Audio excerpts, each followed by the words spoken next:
nalaman na yung kalaban, ang pangalan, sarcoma. Very rare.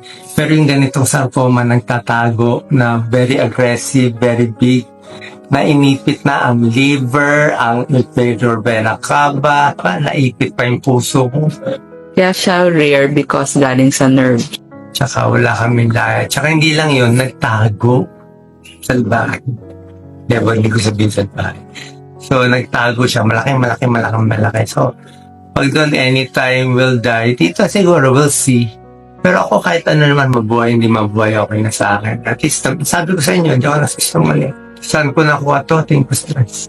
Kaya kayo, huwag kayong magbabasa ng comments sa Facebook.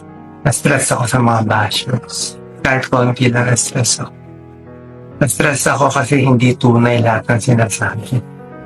Dahil sobra akong kayong mahal. Sobrang mahal ko ang Pilipino.